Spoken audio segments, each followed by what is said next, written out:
కూడాను దీన్ని ప్రాపర్గా డయాగ్నోస్ చేసి దీని తాలూకా రిపోర్ట్స్ ఏది కూడా ప్రాపర్గా మీరు ఇవ్వాల.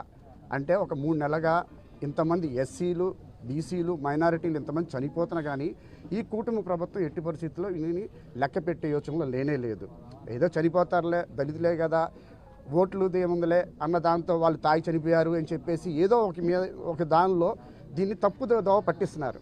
ఈరోజు ఈ యొక్క టీం ద్వారా మేము గ్రహించింది ఏంటంటే, మా యొక్క డాక్టర్స్ టీం అందరూ చెప్తున్నది ఏంటంటే, మేము దీనిలో అనాలిసిస్ చేసిన తర్వాత ముఖ్యంగా చాలామంది హెల్త్ ఇష్యూస్తో చనిపోయే వాళ్ళందరికీ కూడాను మెలిడియోసిస్ అనేటువంటి ఒక వ్యాధి వల్ల దాని తాలూకా బ్యాక్టీరియా వల్ల చనిపోవడం జరిగింది. దీని తాలూకా వ్యాధి తాలూకా గుణాలు ఎలా ఉంటాయంటే, కొంతమందికి జ్వరం వస్తుంది, కొంతమందికి గడ్డలు వస్తాయి, అలాగే ఫీవర్ ద్వారా కొంతమంది లంగ్స్ దెబ్బతింటాయి, ఇలాగ మల్టిపుల్ ఆర్గన్స్ కూడా దెబ్బతిన ఉంటాయి.